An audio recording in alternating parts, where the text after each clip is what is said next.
Salutations tout le monde. Alors, cette semaine, je pense que vous n'aurez pas pu louper le Forum économique mondial, étant donné que nous avons notre cher foutriquet premier qui s'y est rendu, tous les chefs d'État du monde et tous les grands hommes d'affaires et politiciens se sont rendus. Mais cette année 2026, cette édition 2026 de ce World Economic Forum a été quelque peu, je dirais, mouvementé. On peut dire ça, mouvementé, parce que les interventions de notre ami Denis, Donald, le canard déchaîné. En France, on a le canard enchaîné. Lui, c'est le canard totalement déchaîné. Qui, en plus d'avoir détruit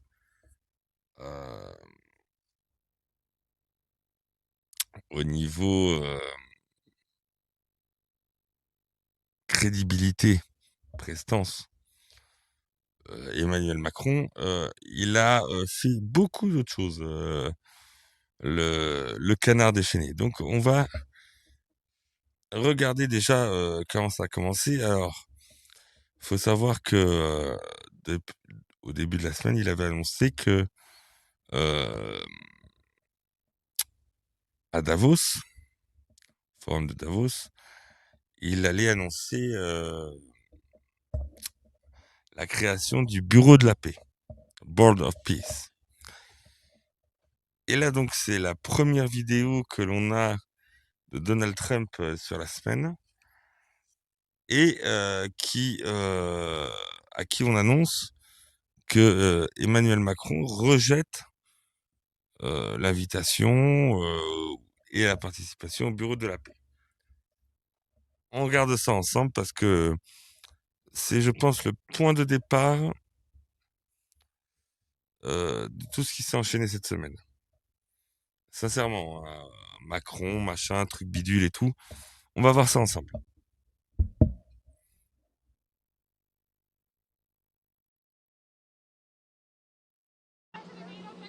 Have you invited President Putin to be a member of the Board of Peace? Yeah, he's been invited. Do you have any response to President Macron saying he will not join the Board of Peace? Oh, did he say that? Well, Yeah. nobody wants him because he's going to be out of office very soon. So, that's all right.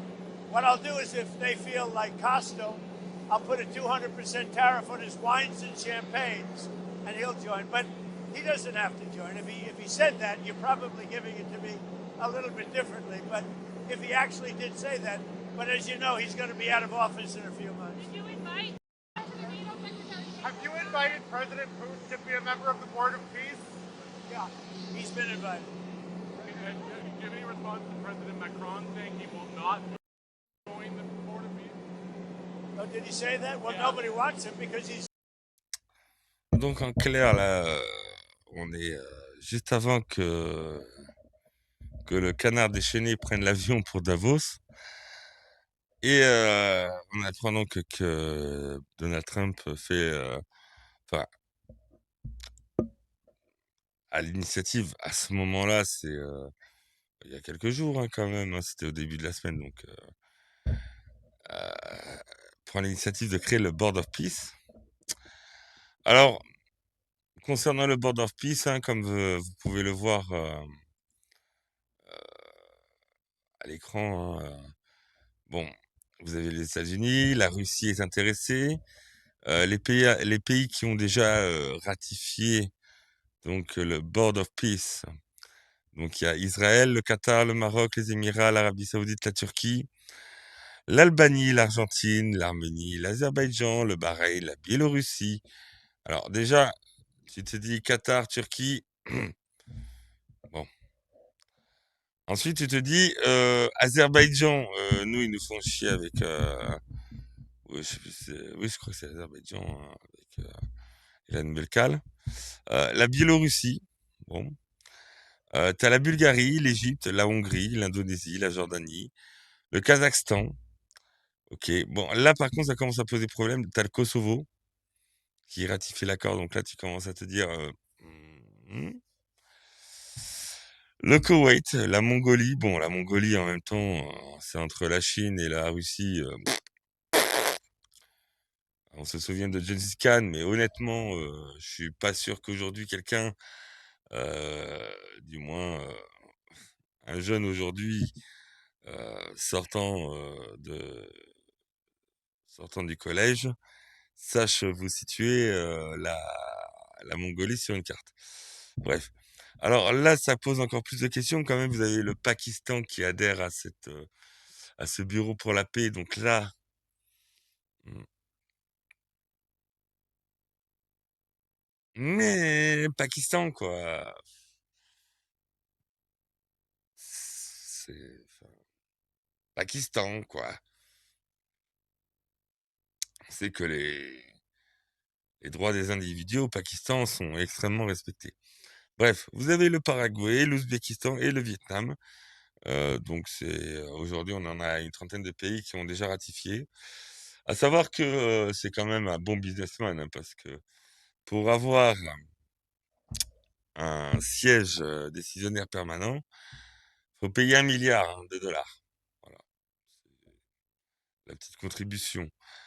Alors, dans le sens où rentrer dans cette nouvelle pseudo-alliance, Macron a dit non. Dans un sens, oui, je le soutiens.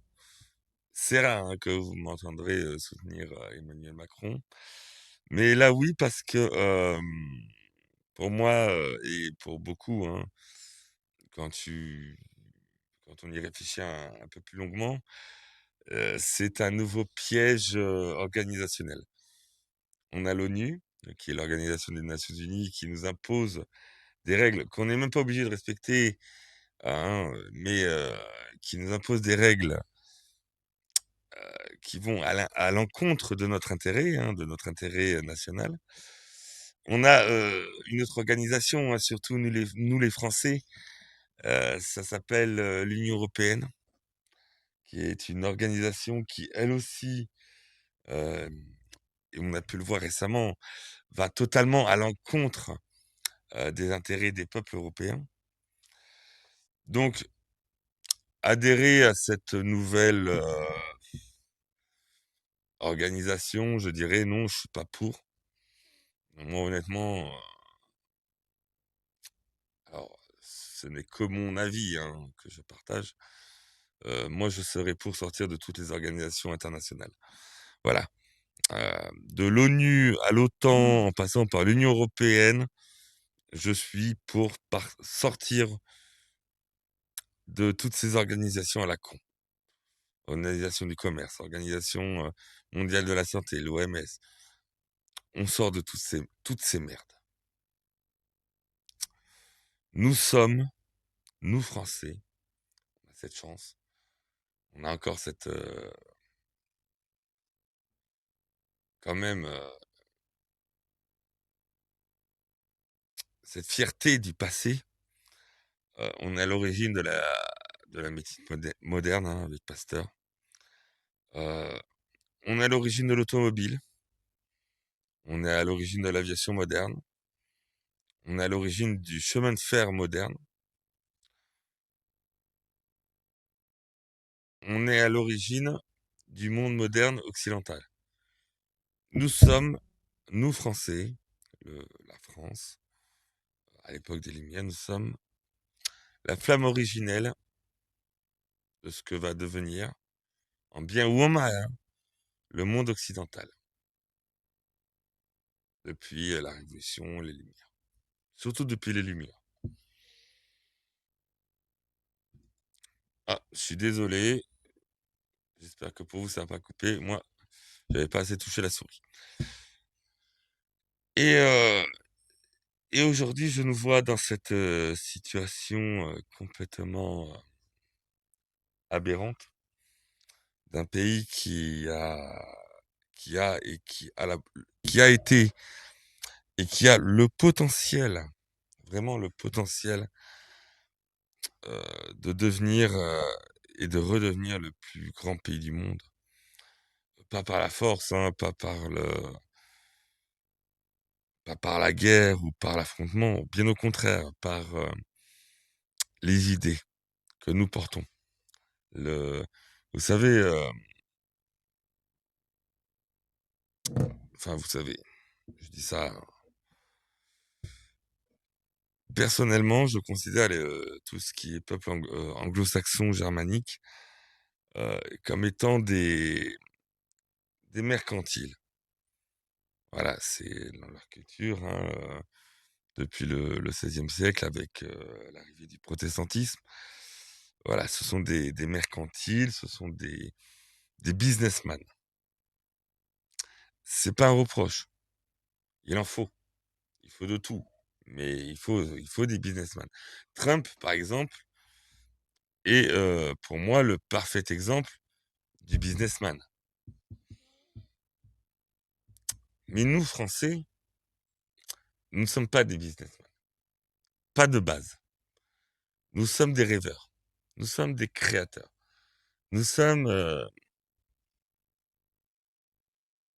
genre de personnes qui allons voir un mec créer quelque chose qui va nous surprendre et qui allons forcément essayer de le refaire et de l'améliorer. De l'améliorer et de le concrétiser sous sa forme, on va dire, la plus élaborée. Et quand ça n'est pas le cas, c'est nous qui sommes à l'origine des idées qui ont créé ce qui compose notre monde moderne. C'est pour ça que, non, je vous dis honnêtement, renseignez-vous bien. Je sais qu'aujourd'hui, il y a beaucoup de déconstruction, on va dire idéologiquement,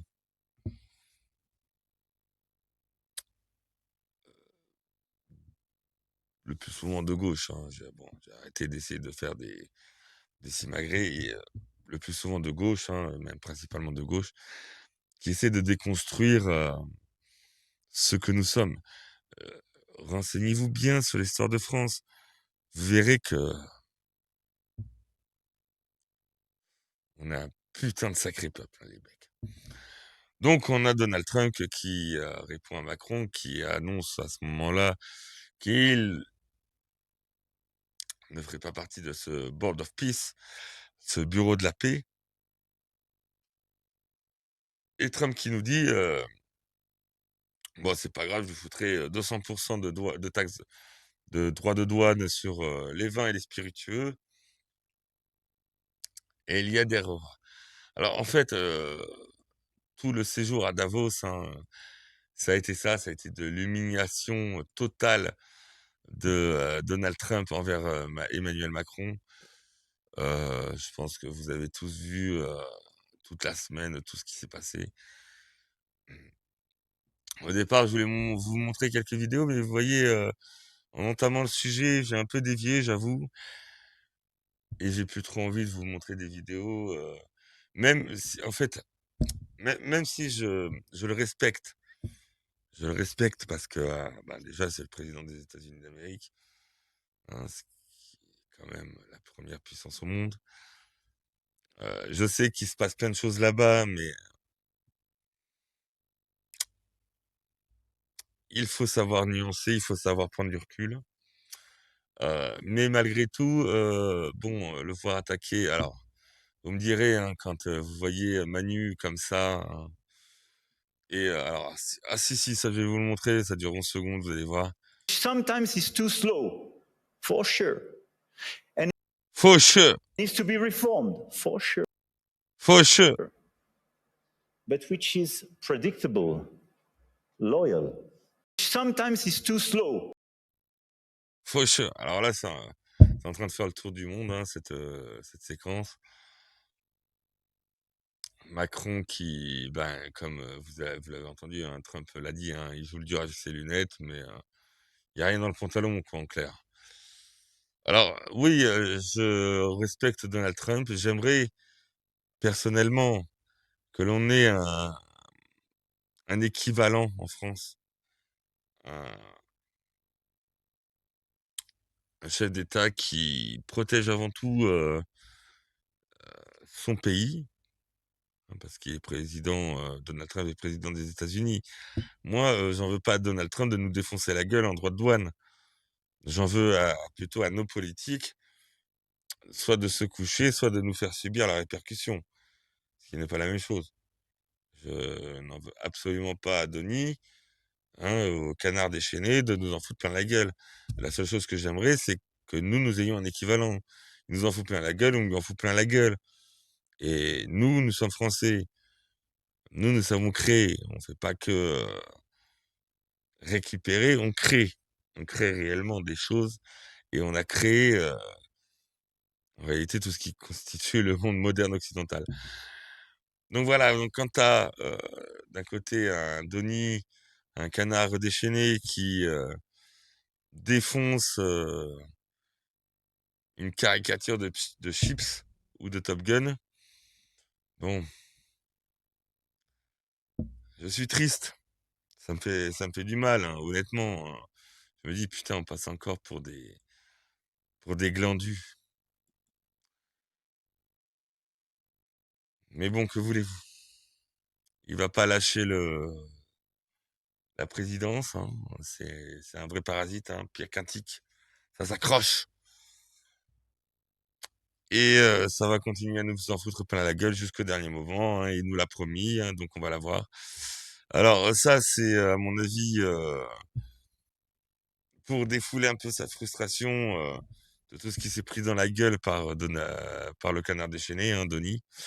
On va écouter, il veut interdire les réseaux sociaux aux moins de 15 ans, ce qui va nous obliger en fait à nous dévoiler, risquer les piratages, risquer d'être mis en danger, surtout par certains, hein. Donc voilà, il se fait défoncer par Denis. Il revient en France, il est frustré comme un petit ado mal satisfait. Et il va nous en foutre plein la gueule avec un flicage des réseaux sociaux. Voilà. Bon, la vidéo, oui, ça fait déjà plus de 15 minutes, hein, 17, presque 18 minutes. Je vais pas m'attarder là-dessus. J'espère que vous aurez aimé cette vidéo, même si je me suis un peu dispersé, hein, je parle de tout et de rien. Je parle surtout de ce que je ressens. Et après tout, hein, c'est ma chaîne, je fais ce que je veux, je parle de ce que je veux. Quoi qu'il en soit, si vous aimez, n'hésitez pas à mettre un pouce, un like, ça aide, hein. Si vous aimez les différentes vidéos que j'ai fait, n'hésitez pas à vous abonner. Quant à moi, je vous souhaite une bonne soirée. Prenez soin de vous, prenez soin de vos familles. Et que dire, aimez votre pays. N'oubliez pas que ce soit en bien ou en mal, grâce à tout ce qui s'est passé, que vous êtes là aujourd'hui et que vous pouvez encore profiter de la France, de votre pays. Ne l'oubliez pas. Aimez votre pays. Je vous souhaite une bonne soirée, une bonne nuit et je vous dis à très bientôt.